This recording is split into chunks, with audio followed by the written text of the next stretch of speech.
You color my life, you break the line. I'm falling for you. You're stuck in my mind, just all the time. I'm falling for you. And tell me your secrets. I will tell you my secrets. We are different colors, but I like it, but I like it.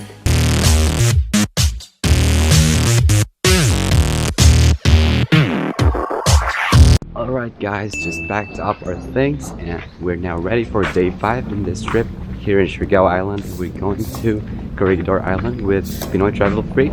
Andiyan na sila guys. Ano sila Sir Francis and Pinoy Travel Freak. Hello! Si Joshua susunod pa eh. So guys, nag-stop over muna kami dito sa isang tindahan ng ulam.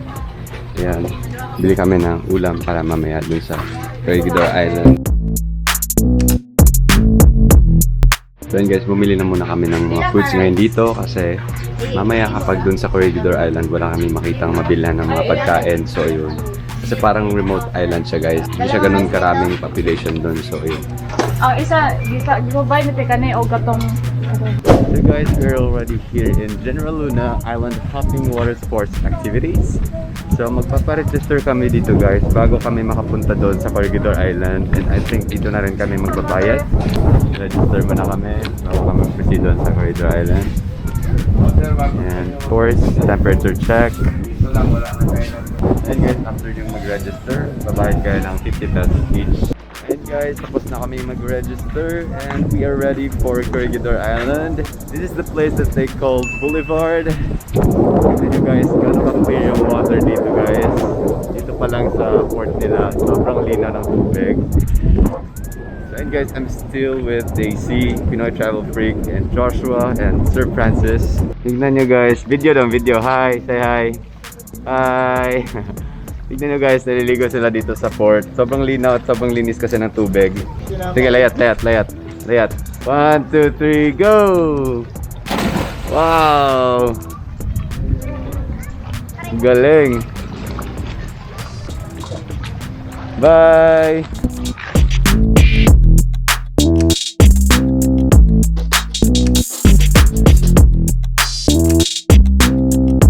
So ito yung bangka natin guys. Laki ng bangka natin. Tayong 5 lang oh. Courtesy of Adam, siya yung anak ng ano guys, ng may-ari nito. Thank you very much. Ay, lilipat pa pala kami sa kabila.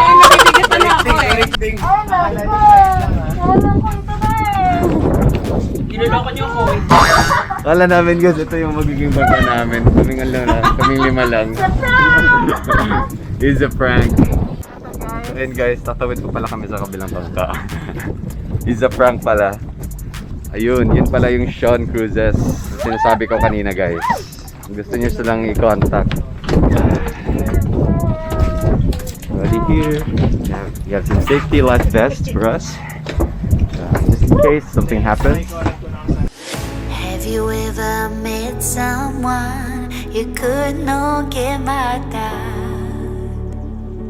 Have you ever been in love? Guys, we're now finally here at Corregidor Island, another island to be conquered guys. And I think we're gonna be crossing towards the top. So yun guys, nag-sunblock na ako kasi sobrang init mamaya sa trek natin papunta doon sa itaas.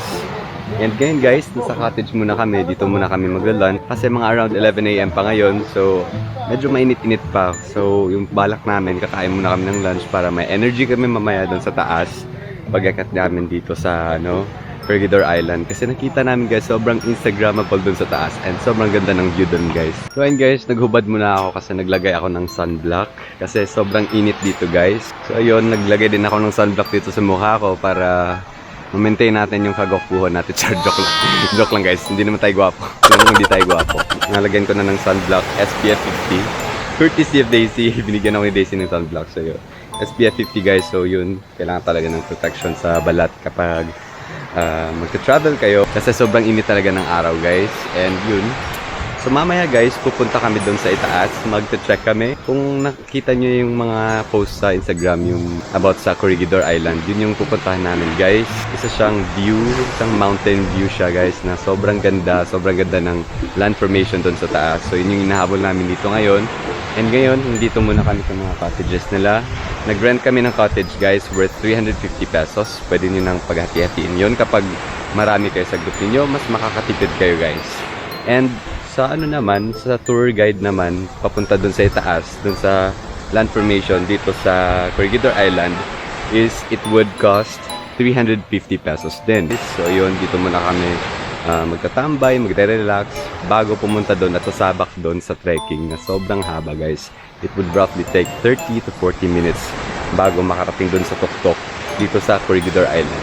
So makikita nyo guys, ito yung beach nila dito sa Corregidor Island. Sobrang linaw pa rin ng tubig guys. Tingnan nyo, sobrang ganda pa rin ng tubig. Parang doon pa rin sa Tri Island na pinuntahan natin the other day. So ayun guys, yung masasabi ko guys, sobrang ganda talaga kasi wala masyadong tao. Parang makifeel mo talaga yung island vibe. Wow! Island vibe. Island life pala. Island life. I think hindi kami maliligo kasi hassle na masyado. Aakyat pa kami mamaya dun sa sa tuktok ng land formation niya.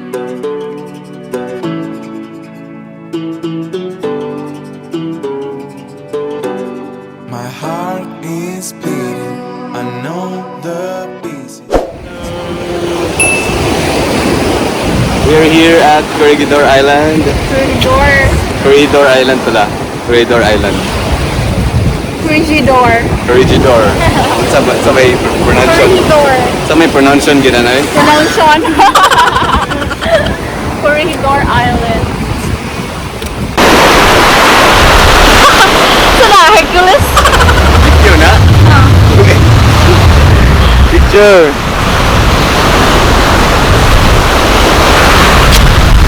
All side and side. Was my love untrue? Was it dark? So guys, papunta na kami sa tuktok ng tuktok. Papunta kami sa tuktok ng Corregidor Island. Kakatapos na namin mag-lunch. And ayan, nakabalot kami kasi sobrang init ngayon. It's actually 12:50 in the afternoon. Mga isang oras siguro. Isang oras ba? 30 minutes. 30 minutes lang pala. 30 minutes walk daw. Kuya trek. Papunta doon sa tuktok.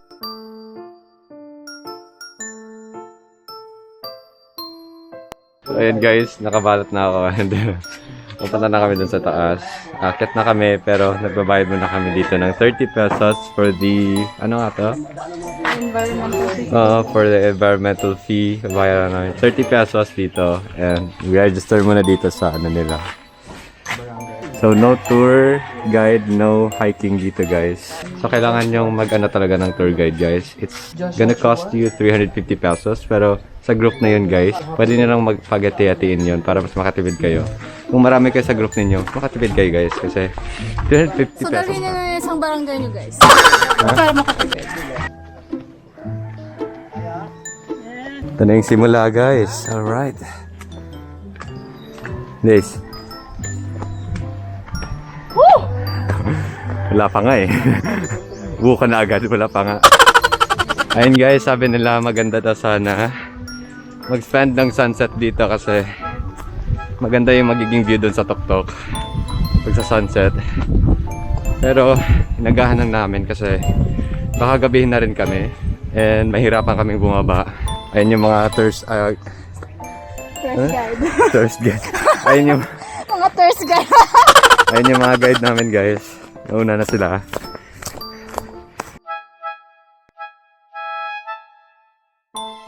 So kung nakikita nyo yun, parang yun na yung pinakatuktok ng naakitin namin. Pero parang sobrang layo niya pa. Parang malapit lang tignan pero sobrang layo pa niyan guys. Kailangan pa nating maglakad ng maglakad para makarating tayo doon. So ito yung pinaka-highlight sa day 5 natin guys dito sa Corregidor Island. Mali pala yung pronunciation ko kanina. Sinabi ko Corregidor eh.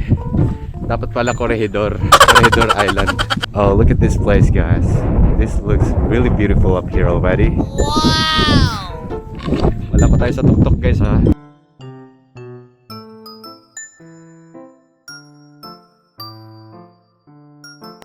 So guys, patuloy pa rin yung paglalakbay natin. Ayan, kita nyo guys, daming nalalantang mga dahon tsaka yung mga halaman. Dahil na rin siguro sa panahon guys, gusto daw siyang nalalanta.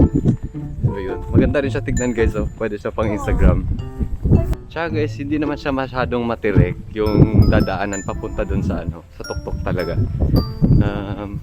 Sakto lang, hindi siya masyadong nakakapagod. Yun nga lang, yung nakaka-drain yung sobrang init ng araw.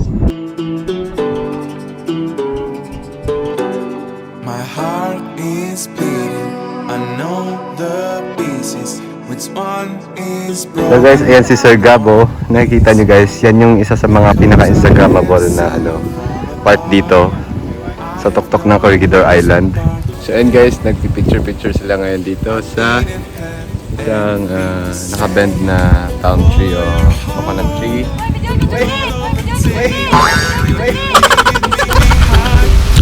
May kamutong guys.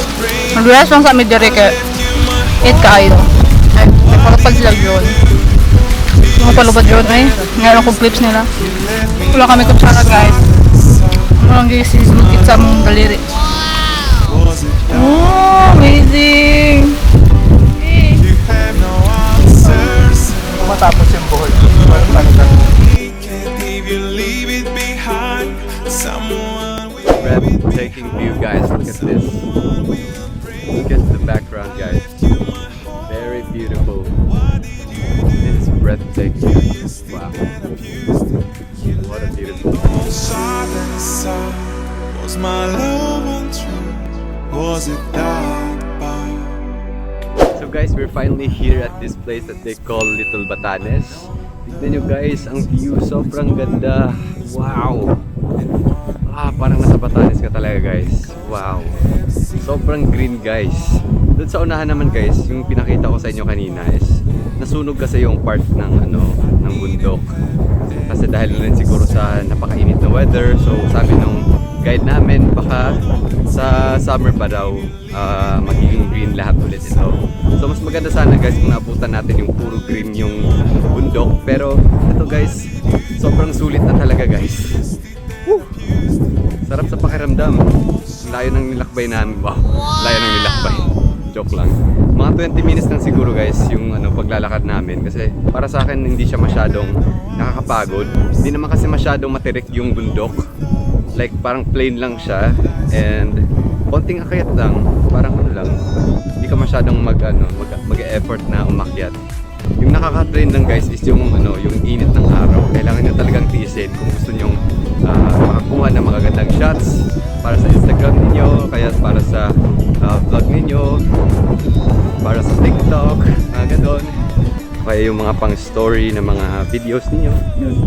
Maganda dito guys, sobrang ganda. Sobrang sulit ng pagpunta namin dito. Napakalakas Batanes guys. And napakaganda talaga ng view guys dito sa taas. Hello! We're here at the top of Corregidor Island. Here in Yes. Siargao. Over there guys, that is what they call Little Batanes. Batanes at Kaso Siargao. guys, nasunog siya. Tingnan nyo, maraming nalalantang mga mga dahon. So siguro sa mga summer pa to magiging ganda, magiging green siya ulit lahat. So yun, nagpapalipat sila ng mga drones nila and hopefully meron silang magandang shot para bigyan nila kami. Babalik yung drone nila. Yung drone ko, ayoko paliparin. Drone is very safe at my bed. Because I'm afraid that it will not come back anymore. Have you ever met someone you could not get back at? Have you ever been in love so deep there's no way out? I wish I could explain your eyes and how the sound of your voice gives me butterflies. How your smile makes my heart skip a beat. How every time I'm with you I feel so complete. So complete.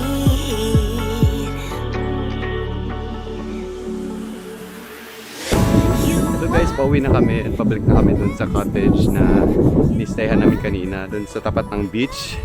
And then guys, tapos na kaming mag-picture-picture, mag-video, kuha ng drone shots. So yun.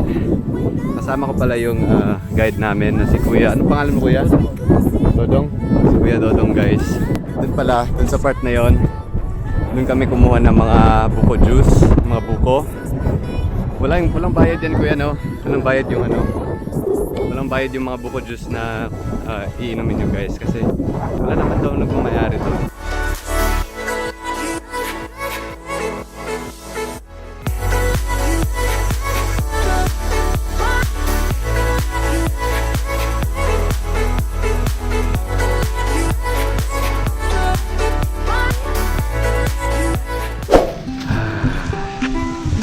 After a very long trek, we are here at the beach naman.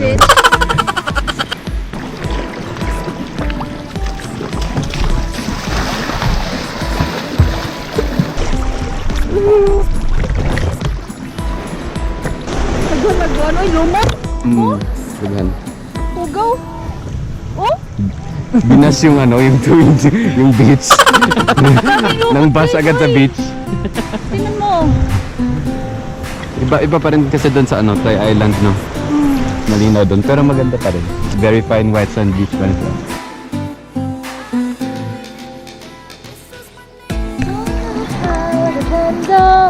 With 3 words and I say I like you. Do you like me too? You are the light when there is no sun. You are the rainbow when the rain is done. You are the wind that whistles my name. You are the love when the world's the same. You are the star that twinkles in the night. You are the moon that shines. So I think this is the end of our adventure here in Corregidor Island, Siargao. Thank you guys once again for watching. I hope you guys enjoyed watching this video. And if you did, please don't forget to drop us a like down below. And if you haven't subscribed to my channel yet, please do and become a part of our ever fast growing YouTube family by clicking on that subscribe button below. Thank you guys once again for watching, and I hope to see you guys on my next travel videos. Goodbye for now.